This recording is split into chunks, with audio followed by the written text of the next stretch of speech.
I am here today and to address you on a subject of critical importance. The subject is sacred time and Dajjal, the false Messiah. If anyone were to ask you, how old are you? Most people will answer and give the answer which is to be found in your passports. Namely, your age in accordance with secular time. Very few would give the answer based on sacred time which comes from Allah and in the Quran.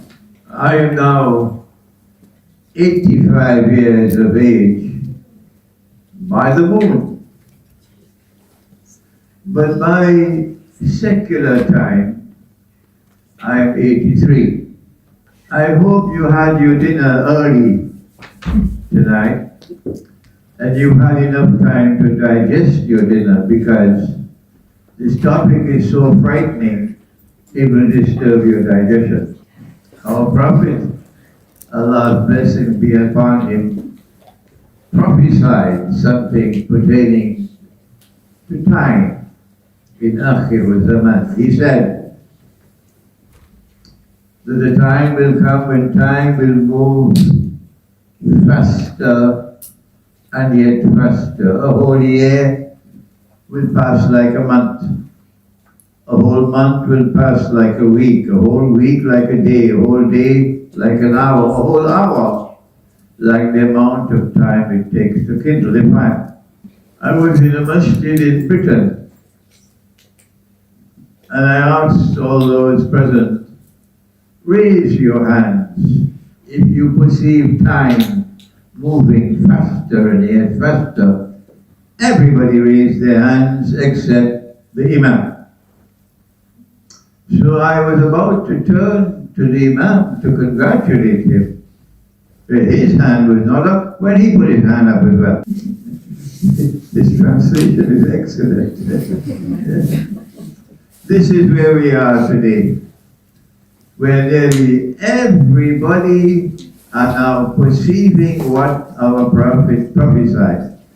The price we pay when we perceive time moving faster and faster is that we have abandoned sacred time and we are now following a different system of time, in consequence of which, listen carefully, the heart is no longer beating the way it ought to be. There is a sickness in the heart when the heart is perceiving time moving faster and yet faster.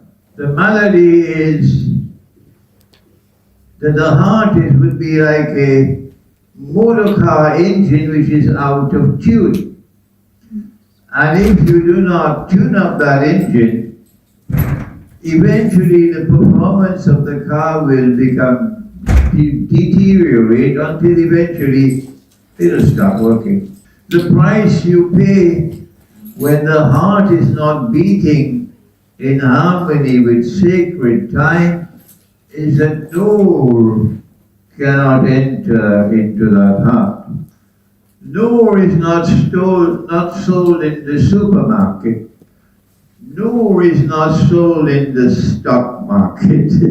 يَهْدِ اللَّهُ لِنُورِهِ مَن يَشَاءُ. Nur comes only from Allah. Ask any African who is faithful to the land of Africa, he'll tell you what is Nur. That there are those who have eyes and can see, and there are those who have eyes and yet cannot see. While you lived in Africa, you had eyes and you could see. When you come to live in France, it's just a matter of time before you no longer can see. Tell me, am I correct? Yes. Is that correct? So now then, this is how important is the subject. It pertains to the heart, it pertains to Nur. Allah says, وَلَا تَعْمَلْ أَبْصَارِ. No, it's not these eyes which are blind. وَلَكِنْ تَعْمَلْ قُلُوبَ الَّتِي فِي الصُّدُورِ. What is blind is the heart which is inside the chest. They have eyes and yet cannot see, says Allah. They have ears and cannot hear, says the Quran. They have hearts and yet do not understand. أُولَٰئِكَ كَالْأَنْعَامِ. They're just like cattle. بَلْ هُمْ أَضَلُّ. They're worse than cattle. And how does the verse begin? وَلَقَدْ ذَرَأْنَا لِجَهَنَّمَ كَثِيرًا مِنَ الْإِنسِ وَالْجِنِّ. Most people and most jinn are now consigned for Jahannam. Why? No nur in the heart. The end time or Akhiru Zaman is the time in when Al-Masih al-Dajjal will take control of the world. The end time or Akhiru Zaman is the time when Ya'juj and Ma'juj or Gog and Magog will be released into the world. The end time or the last time, Akhiru Zaman, is the time when Dabbatul Ard would consume the minsa of the staff of Sulaiman alayhi salam. And the surah of the Quran, I know a little bit of French. the surah of the Quran, par excellence, of Akhir Zaman, is Surah Al-Kahf. And every single word of Surah Al-Kahf is strikingly significant. And the Quran says that they slept for 300 years was da'alu tisa. This is not by accident. This is strikingly important. They slept for 300 years, yani 300 years in sacred time. But this was a world which was committing shirk. And the young men stood up against the godlessness of this world. That's what young people normally do. And because they stood up to proclaim the truth without regard for consequences, they were terrorized. They called them terrorists that they had to free. So it was that godless world which had a different system of time other than sacred time. And they were the ones who added 9 to make it 309. The secular world, the godless world, had to add 9 to the 300 to make it 309. So the difference between sacred time and secular time was that sacred time functioned with the moon. And while the Quran does refer to solar time, for example, إِلَافِهِمْ رِحْلَةَ الشِّتَاءِ وَالصَّيْفِ, that the caravans went in the summer to Damascus, but in the winter they went to Yemen. This is solar time. But Allah did not give the solar year to count time, to count the years. No, He says in the Quran, and He says it twice. He says it in Surah Al-Isra, and He says it in Surah Yunus. I gave you the moon, listen, لِتَعْلَمُوا عَدَدَ السِّنِينَ وَالْحِسَابِ, that you might use the moon to count the years and to compute time. Which surahs? Surah Al-Isra and Surah Al-Yunus. I gave you the moon to count the years. لِتَعْلَمُوا عَدَدَ السِّنِينَ وَالْحِسَابِ. Allah did not give us the sun to count the years. He gave us the moon to count the years. The world of shirk, the world of kufr, abandoned the moon and told whole land to the sun to count the years. And that is why they had to add 9 to the 300 to make 309, because a lunar year is about 11 days shorter than a solar year. And we got the same thing that they did at that time with the young men in the cave. We saw the same thing in Mecca at the time when the Quran was revealed. We go now to Surah At-Tawbah and to 2 verses in Surah At-Tawbah. And not today but tomorrow we will return to Surah At-Tawbah to ask the question why every surah of the Quran begins with Bismillahir Rahmanir Rahim, except this one. Is this an accident? Are there accidents in the Quran? Or is it that there is a specific reason why Surah At-Tawbah does not begin with Bismillahir Rahmanir Rahim? Now then, Allah begins the subject of sacred time. He begins it in Surah At-Tawbah. And this is what he says. إنما الشهور عند الله 12 شهرا في كتاب الله يوم خلق السماوات والأرض إلى آخر الآية. Why 12 months? What is the significance of the number 12? Simple. When you count from 1 to 12, when you reach 12, you come back to 1. So there are 12 months in a year. So a year in sacred time is comprised of 12 months. And this was established and this was ordained at that time, even before your grandfather was born. It was established at the time when Allah created the heavens and the earth. At that time, He ordained that a year is comprised of 12 months. But then, the Arabs did the same thing. The Quraysh did the same thing. The Arabs did the same thing that they did in Surah Al-Kahf. They corrupted the system of sacred time.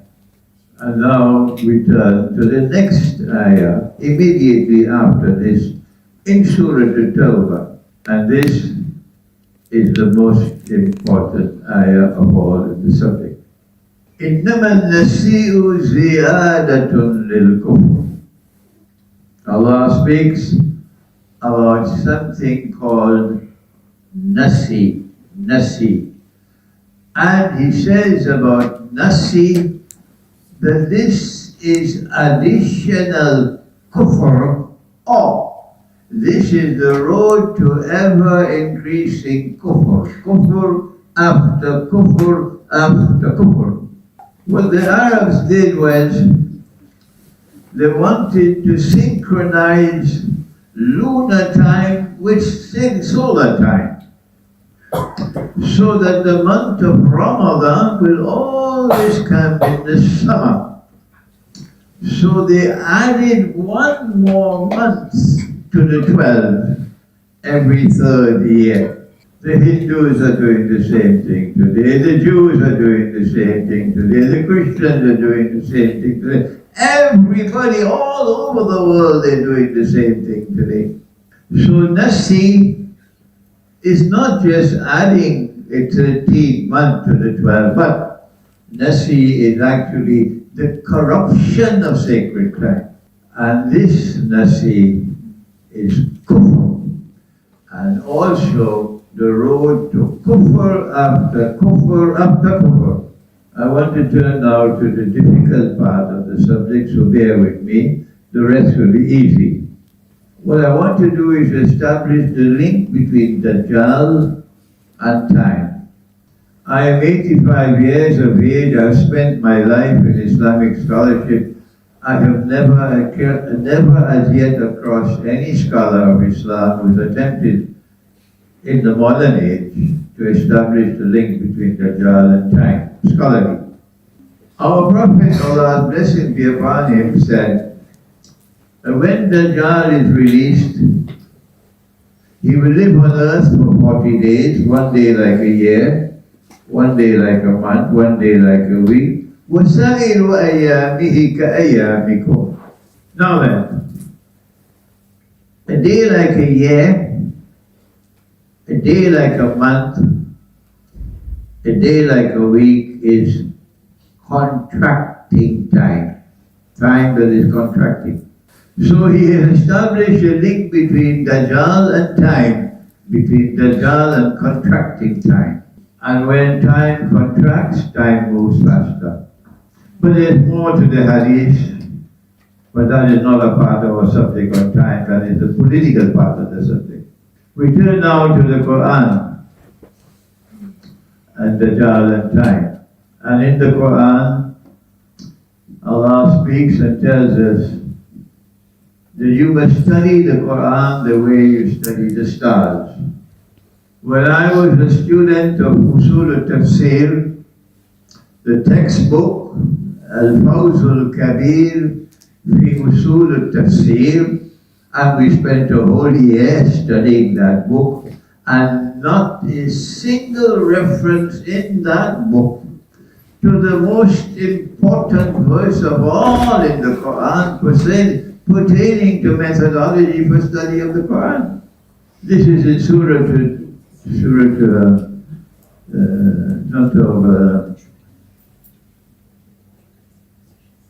what is the surah? When you're traveling all the time, sometimes you forget. Quand vous voyagez tout le temps, Yeah. vous oubliez. Help me somebody. Quelqu'un peut m'aider? Come on. Waqi'a. Waqi'a, correct. Who is it? Je vais la main. MashaAllah, MashaAllah. All right. And what's the ayah? Tell me. Quel est le verset alors? No. I don't have the verse, but he has the... You the ayah? No, I don't. Why not? It's the first time I'm listening to this topic. No. You're teaching the subject here. فَلَا أُقْسِمُ بِمَوَاقِعِ. You know it. Yeah. فَلَا أُقْسِمُ بِمَوَاقِعِ النُّجُومِ. And I take an oath, qasam, by the positions in which the stars are located. وَإِنَّهُ لَقَسَمٌ لَوْ تَعْلَمُونَ عَظِيمٌ. And this is not an ordinary qasam. This is the most important of all of the qasams of Allah. إنه لقرآن كريم في كتاب مكنون لا يمسه إلا المطهرون. Now this is a recitation which is located in a book which is protected, and none can touch this book except those who are pure and clean. So what is so important about the positions in which the stars are located? Answer. This verse of the Quran is pointing to you that if you want to study the verses of the Quran, you have to do it the way you study the positions in which the stars are located in order to read the sky. There used to be a time when we had scholars who used to study the Quran this way, but today we've lost it. So you have to look to see the connections between verses of the Quran to be able to understand what the subject is. So here is a verse of Surah Al-Saba, and Sulaiman alayhi salam is ruling over the world in the holy state of Israel located in Jerusalem. The holy state, the Khilafah state of Israel located in Jerusalem, and he's ruling over it. He's a king and he's a prophet. And Allah sends him a vision, and the vision terrifies him. وَلَقَدْ فَتَنَّا سُلَيْمَانَ. We tested Sulaiman. We gave him something which caused him distress. وَأَلْقَيْنَا عَلَى كُرْسِيهِ جَسَدٍ. And we placed a jasad on his throne.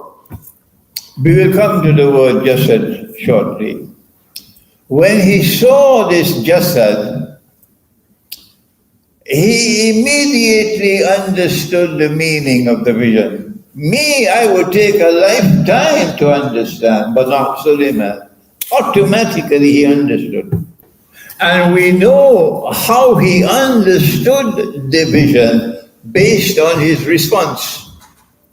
قَالَ رَبِّ اغْفِرْ لِي وَهَبْ لِي مُلْكًا لَا يَنْبَغِي لِأَحَدٍ مِّن بَعْدِي. He said, first of all, he sought forgiveness from Allah, not for any particular sin he committed. No.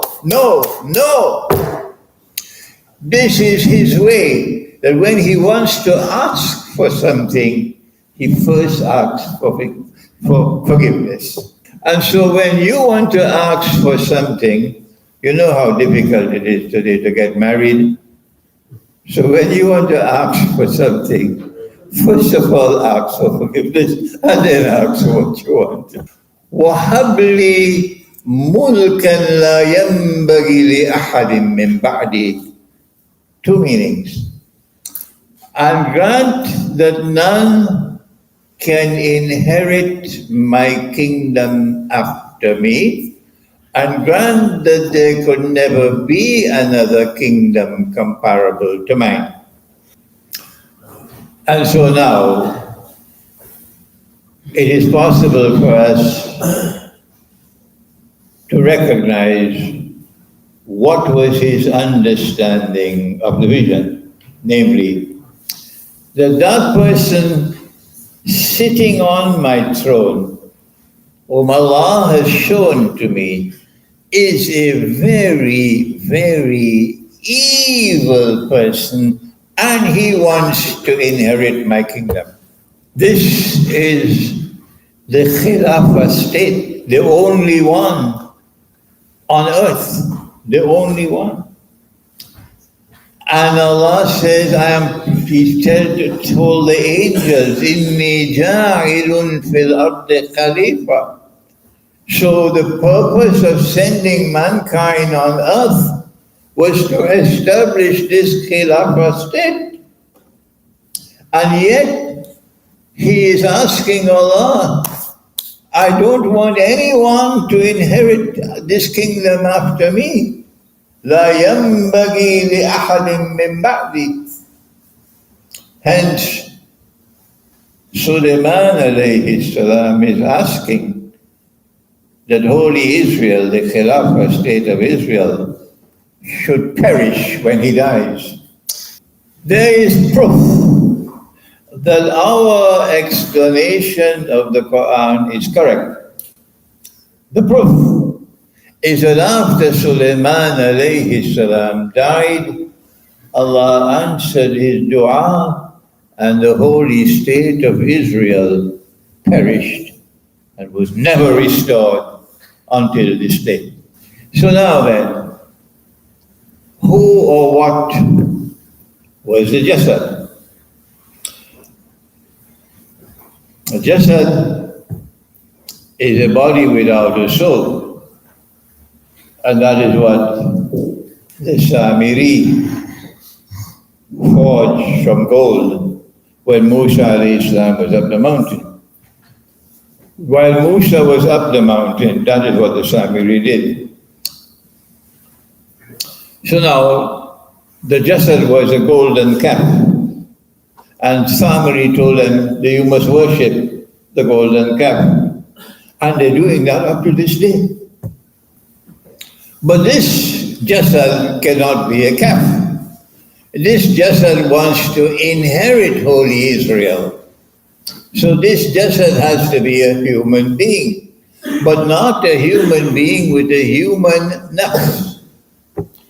Okay, so I came to the conclusion, and I am confident that I am correct, that that evil being sitting on the throne who wants to inherit Holy Israel is Dajjal, the false Messiah. This is ayah mutashabiha, meaning a verse of the Quran which has to be interpreted with ta'weel in order to be understood. And we have the freedom up to this day to interpret the Quran. However, whoever you are when you interpret the Quran, even if you are Shia, only Allah can confirm that the interpretation is correct. And so when we interpret the Quran, we always say, Allahu A'lam, Allah knows best. We can be right and we can be wrong, but we have the right to interpret the Quran. If we interpret the Quran correctly, then that becomes truth and it will prevail. If we make a mistake in interpreting the Quran, we still get barakah for having made the effort. But tomorrow it will go down the river of no return and be forgotten. So when I interpret the Quran, you must not accept my interpretation unless you are convinced that I am correct. And so now we have from the Quran division.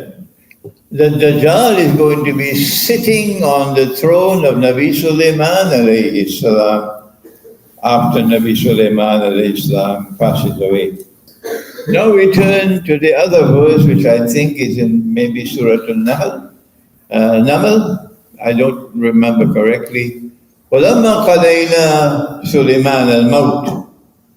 When death came to Sulaiman, what happened?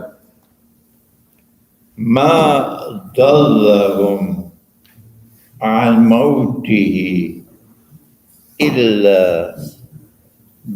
Notice how slowly I'm going.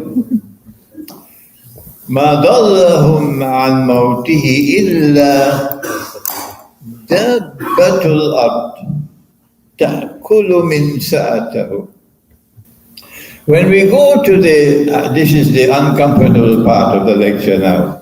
I wish I didn't have to share this with you.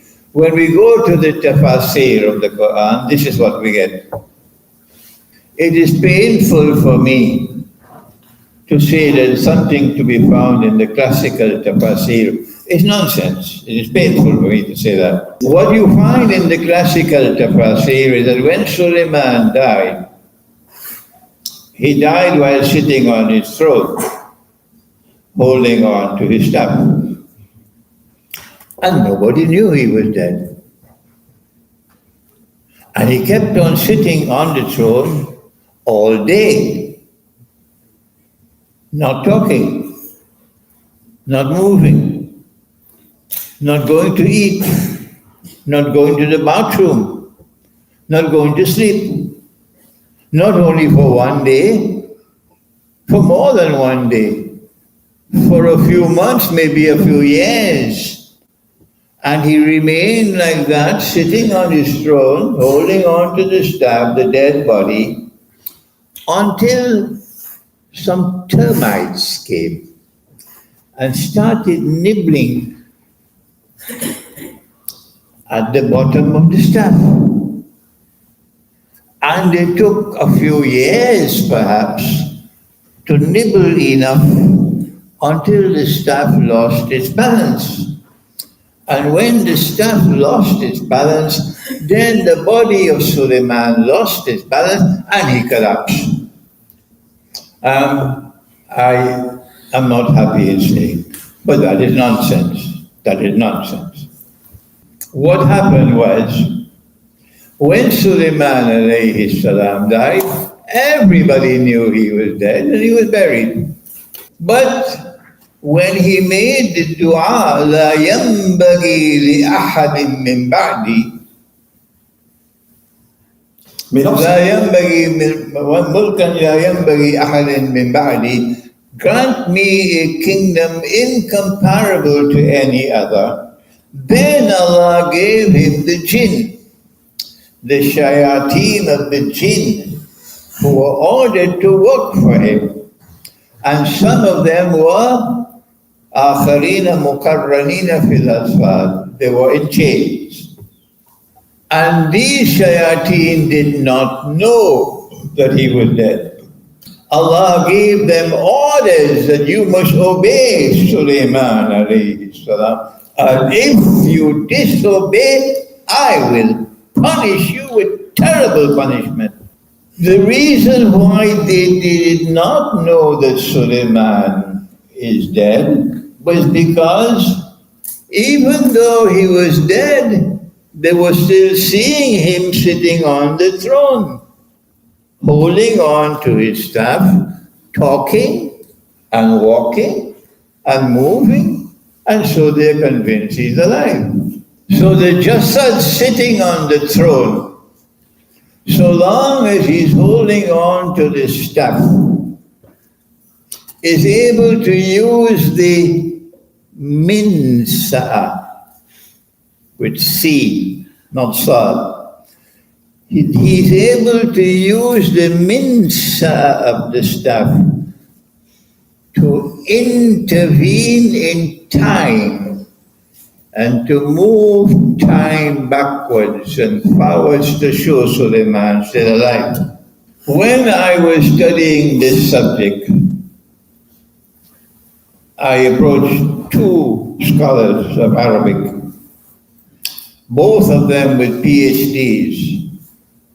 One was Syrian with a PhD in Quranic semantics, and the other was Palestinian with a PhD in Quranic Arabic. And I asked both of them, what is the minsa? And both of them replied, the minsa is the staff. The kan is asa with sword, and minsa with sea. So I said, I don't agree with these two scholars. And I came to the conclusion that the minsa is not the staff, but the minsa is a miraculous quality of the staff. Throw the staff on the ground, it becomes a stick. Strike the water with the cane, and the water parted. Tell Netanyahu for me, please. It's coming back. It's coming back. Strike the rock with the cane. 12 streams of water came. And so the staff of Suleiman alayhi salam controls time. And if you hold that staff, you can change time, you can corrupt time. The staff of Suleiman alayhi salam has a minsa which is connected with time. Nasi, minsa, nasi. Innama nasi'u ziyadatun lil kufr. The same word, nasi. The staff of Suleiman alayhi salam has a miraculous quality which can control time, in which you can bring about corruption of time with backward and forward movement of time.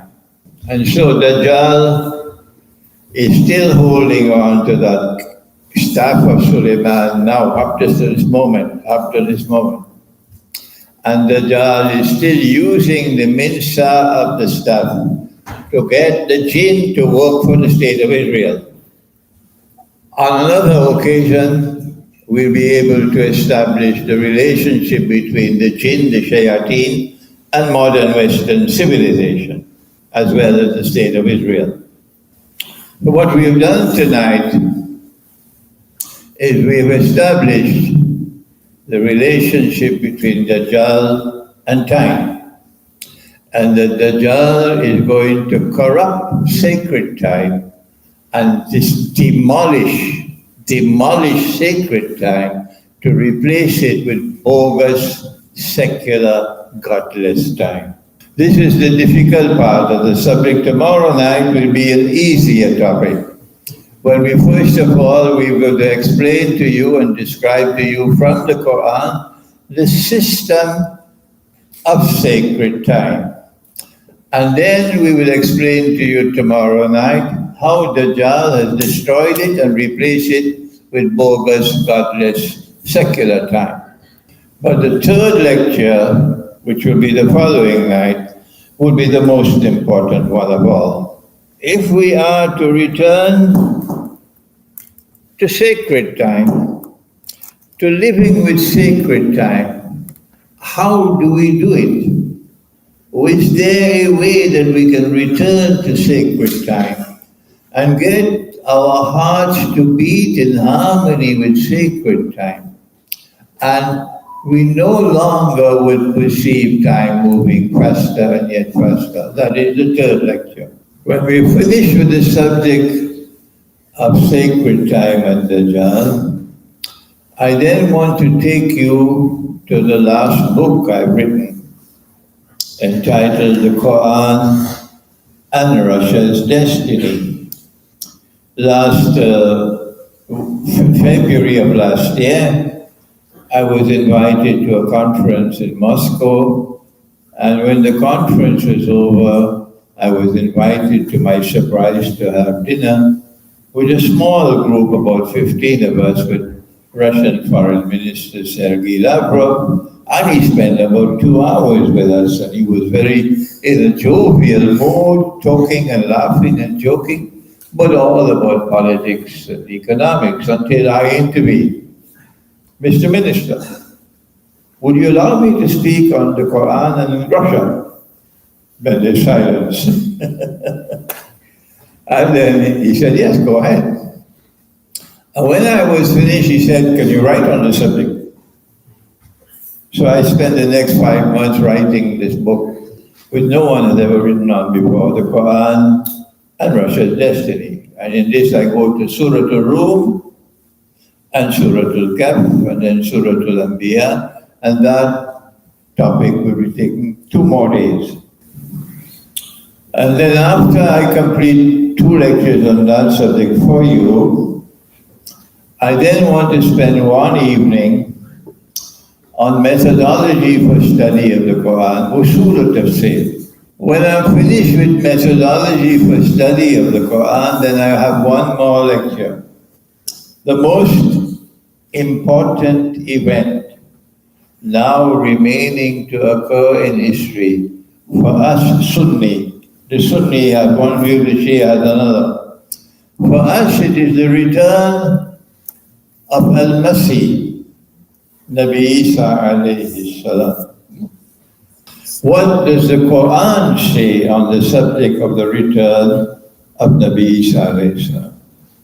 This is so important because there were 2 Sheikh al-Azhar, who gave fatwa that Jesus is not coming back.